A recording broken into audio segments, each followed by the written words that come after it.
A significant step towards achieving its objective of gaining a 3% market share in the country, Volkswagen India is now ready to roll out its most anticipated product under its SUVW strategy, the Taigun.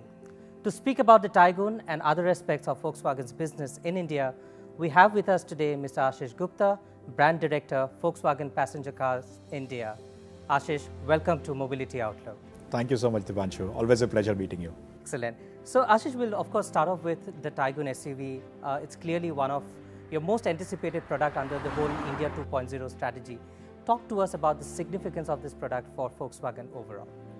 You know, Dipanshu, funny that you say it, yes, it's very exciting. In fact, we joke in our team that, the nervous energy, we are all tingling with that for the last couple of weeks or the last 1 month or so. So it's very exciting.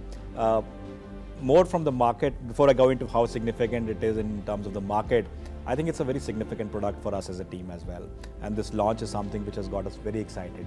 When you have been building up for something for the last couple of years, the amount of hours put into getting everything right, seeing the results come out as you had anticipated or even more, is something which has got very excited. So personally for me and for my team, this is a very significant milestone. But coming back to the market, I think we as a Volkswagen have been following a kind of a wintering strategy for the last couple of years. And this is the time when we actually make a difference in the market. This is our first product on the MQB A0 Ion platform under the India 2.0 project. And this will actually pave the way for future products coming into India. So it's something as an opportunity that we've had to transform the brand in the Indian market as well. The way we present our brand, the way we talk to our customers, the way we provide access to them, to our brand, to our people, to information about us. It's a kind of reinvention of the whole Volkswagen brand in India. And I think the build-up has been very good. So it's very significant. Of course, the product is good.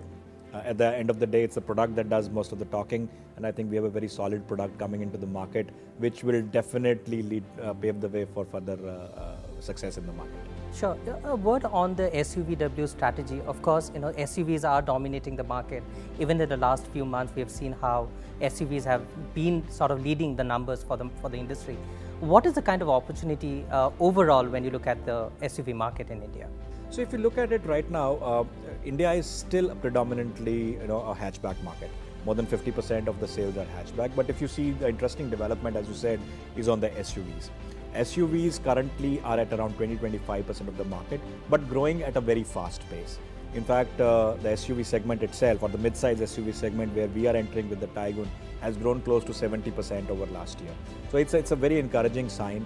Currently, it stands at around 400,000 cars a year. And with the growth rate that is going on right now, I expect it to touch around 500,000 next year. So it's a fairly large percentage of the Indian automotive market and continuing to grow.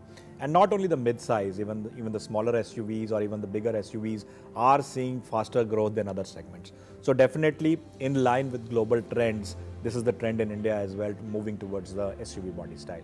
So with the Taigun, we have a product which sits right at the heart of the growing segment in the market. Absolutely. Now, this is, like you rightly said, this is a segment that is most exciting within the SUV domain. When you look at the Taigun, what could customers really expect from this product? If you could give us some details on that, please. So I think, in terms of expectations, as a brand, for Volkswagen, customers have very set expectations. When they buy into a Volkswagen, they are actually looking for the fundamental DNAs of Volkswagen, which is build quality, safety, and fun to drive. This is what this product will stay true to. You will get the same thud sound when you close the doors. It will have the same solid safety features and that whole comfortable and confidence that you get when you sit inside a Volkswagen. And it will of course offer the fun to drive that our cars are known for. Along with that, we've also taken feedback on board from all our customers during the research phase to make sure that our design cues, while staying true to the global lineage of the Volkswagen brand, also offer customization and are closer to the Indian customers. So that is something from exterior design and also interior features that the car will come equipped with. So fundamental DNAs and some design cues and features which customers want these days. There's also been a lot of effort in terms of localization on the Taigun. Could you give us a sense of that as well? So I think, if you have to get into a mass segment and you want to get into volumes, there's no choice but to make local for local. So that's been the strategy the group has also been following with the India 2.0 product. or the project. With the Taigun, we will reach localization levels up to 95%. What does that means for the brand and for the group also is that you're building a lot of local capability in terms of components, in terms of engineering. So a lot of effort has gone into actually making sure that we get the right capabilities into our design teams, into our component manufacturers, into making sure that localization reaches those kind of levels. So that is how significant the development and the effort has been in terms of making local for local. Okay, when you say you're going to reach 95%, is that a target that you're looking at? Yes, a significant part of that is already done. So as time progresses and as more and more components get localized, this will reach up to 95%. In terms of the overall value proposition that you're offering to the customers and also from a total cost of ownership perspective, how is the Taigun really different from what you have been offering to the market until now? See, if you look at it from a cost of ownership point of view, and this is something which as a feedback we have got many times from customers. So right from the project stage, our effort was to make sure that along with the design requirements and the core DNA of Volkswagen, we also address this feedback that we have been receiving. So a big part was played, of course, by the localization efforts, which actually brings down the cost of your components, and we intend to pass on that benefit to our customers through our parts prices, through our service costs as well. But it cannot be limited to Taigun itself. So we started with this effort around 3 years back in 2018 with what we call Forever Care package. What that meant was 4 years warranty as standard, 4 years roadside assistance as standard, and 3 free services as standard. So this is available on our current products as well and will continue into Taigun as well. So this itself brings down the cost of ownership significantly and provides a peace of mind to the customer. Going beyond 4 years as well, we introduced a lot of extended warranty and add-on warranty packages, which actually ensure a peace of mind over a long ownership period for the customer. The next step during the project phase of the Taigun was actually making sure that we have child parts available. What does child part mean? That in our previous products, for example, we had to change sometimes assemblies which were expensive in case a customer faced a problem. But with the Taigun, we have been able to build child parts so that you replace only a smaller component, which brings down the cost of ownership or cost of repair tremendously once again. The next effort was to address our parts prices and our component prices going ahead. So over the last 3 years, in fact, for our existing products as well, we have dropped our parts prices by close to 15 to 18%. And this will continue into the competitive pricing of parts for the Taigun as well. We dropped our oil prices by close to 35%. So put together, all these efforts actually translate to at least a 25 to 30% reduction in cost of ownership for our customers. For the Taigun, for example, and this, you will know the details on the 23rd when we actually reveal that to you, our 1 year service costs, and by the way, all our Volkswagen products are actually 1 year or 15,000 service. Yeah? The cost of service maintenance is going to be in the range of 5,500 to 6,000 rupees, yeah? Which is, I think, one of the best in the industry now. Very interesting. When do we expect the deliveries to start domestically, and also what are your plans for exports? Okay, so in terms of deliveries, we will be announcing the prices on 23rd. Already the cars are being dispatched to our dealers and the stocks are getting built up. So we will start deliveries immediately on the 23rd. In terms of exports, the focus of course is on the local market, but there are markets where this product has a potential. We have been traditionally exporting to Mexico and Sub-Sahara, so those markets are being explored. All right. One of your core strategies within the India 2.0 project is on the retail side, on the supply side. So give us an update on the progress that you have made on that aspect. So if you look at it, we have been in the Indian market for close to 10 years. And in those 10 years, we actually have built up a very strong network. But the focus for me personally for the last 3 years has been in consolidating this network into a very performance and quality oriented network. So with that objective in mind, we brought our full-fledged dealerships down to 95, reduced to 95, but at the same time increased our reach to more than 150 touch points by actually making smaller outlets available closer to the customer. With these 150 touch points, I have a geographical coverage of close to 80% of India. Okay, so that I think is a substantive mass to reach out and to be closer to the customers. What is more important from the customer's point of view is how is our service accessible. So with that objective in mind, we also introduced what we call mobile service unit. We have close to 11 mobile service units in India right now, and by the end of this year, we will have 20 mobile service units. So that at any point of time, even if you are far from our touch points, we will actually come to you and take care of your service needs. All my dealerships are now equipped with what we call a Volkswagen assistance car as well, so we can provide you doorstep services. Objective has been to increase reach in a very flexible and very efficient manner, and also make sure that we are accessible to our customers. While you undertake this consolidation process and make the whole process more efficient, what is the role of digitalization that's sort of helping you do that? Very significant, Dipanshu, to be honest. And this is something which we realized quite early. We started with what we call Sarvottam 2.0. Sarvottam 2.0 is a very holistic program which encompasses change management, which encompasses digitalization, which also encompasses how do we approach the customer, or how do we present the customer in terms of the look and feel of the brand. So the first thing that we implemented was what we call the new brand design, which actually gives a very vibrant and youthful feeling to the customers across our dealer network and on all our touchpoints, whether it is digital or physical. So that was the first effort.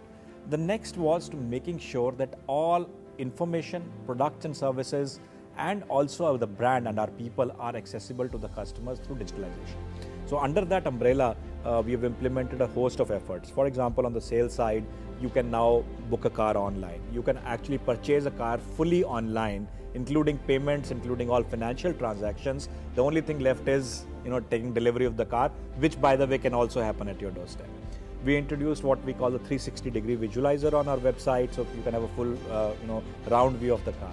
We introduced augmented reality facility on our website. We introduced on the service side what we call service scan. So as a customer, you can actually see what work needs to be done in my car and give approval online. Our services are now available for appointment online. We also started with test drive scheduler on our website, through which you can book a slot of your own preference, and you are seamlessly connected with the dealership. You will know when the sales consultant has started from the dealership, when is he reaching you, so that you can manage your time accordingly. So digitalization, I would say, has played a very, very big part in our mission to be more accessible to customers. Okay, all right, interesting. When we look at some of the other opportunities in the market, Ashish, what are those significant areas that you can think of where Volkswagen, not just currently but also in the future, can really take a lot of benefits from? Yeah. So as part of the India 2.0 project itself, our next product on the MQB A0 Ion platform is going to be a sedan, and a global sedan at that. I would say a segment redefining product. That is our next big product that is coming up in early Q2 next year. So that's something which customers can look forward to. I truly believe that although the movement has happened towards SUVs, but Volkswagen has a huge strength in hatchback and sedan space. We have global products which actually are class leading in their own way. So that is something which the customers can look forward to going ahead into next year. I am sure it will grow the segment tremendously. Okay. Apart from new cars, you also have a significant presence in the used car business. How is that growing, and what are the opportunities therein? So I think from a pre-owned car point of view, there are two perspectives. One is how is it significant to the OEM, and how is it significant to your network. So let me start with the network point of view first. Going forward and looking at how the developments have happened in the Indian automotive market, used car is where the growth is much more than new cars itself. Currently, the used car business is close to, let's say, 1.5 times of the new car business, but is going to be 2.5 times of new car business in the next 3 to 4 years. In fact, we did a very, very extensive study with Frost & Sullivan and came out with the report where it is very clearly shown that the Indian used car market is going to be around 4.5 million cars very soon. So that's a significant opportunity. Couple of things that are driving that. One is, of course, the movement towards personal mobility, which has been accelerated with the COVID lockdowns as well. So that's a tremendous opportunity, which on the dealer side is significant, okay? Because that gives you an opportunity to retain the customer in your fold for a longer time. If you are actually dealing with pre-owned cars, you have a customer at a very nascent stage of his journey into cars. Okay, and you can actually, with your experience that you provide to the customer through your brand, actually keep on retaining him over a longer period of time. Yeah? From an OEM point of view, this is significant for me, as I said, in terms of accessibility to a new set of customers. Customers who can experience the brand and our touch points at a very early stage of their buying journey, and then we have a chance to keep on moving them up the ladder. Are you on track with your plans under the India 1.0 project? What's the sort of impact that the pandemic has had on your business? Other than what we all know, the lockdowns that happened, from a business point of view, the one thing which is accelerated much more was in terms of digitalization. We already had our digitalization strategy in place, but during the pandemic and during the lockdowns, you realized, how important it is to push that even further. So that's something which has made a huge difference in terms of how we have transformed our business. I would say it accelerated our digitalization strategy. On the other side, in terms of physical deliveries and physical business itself, that again saw a huge transformation. The way we train our people, the way we deal with customers, that had to go a massive transformation in terms of making sure that you are accessible still, even during the lockdown and the pandemic phase. The way you maintain your facilities, the way you follow protocols was a major learning that the network had to go through. In terms of business, I think except for the lockdown phase, the momentum in the market has been good. Demand, in fact, today far outstrips supply. A lot of challenges, but at the same time being fueled by the change in customer behavior and change in terms of demand patterns itself. So market is going, business is doing very well. Excellent, Ashish. On that positive note, thank you very much for speaking to us, and all the best for the Taigun launch. Thank you so much, Dipanshu.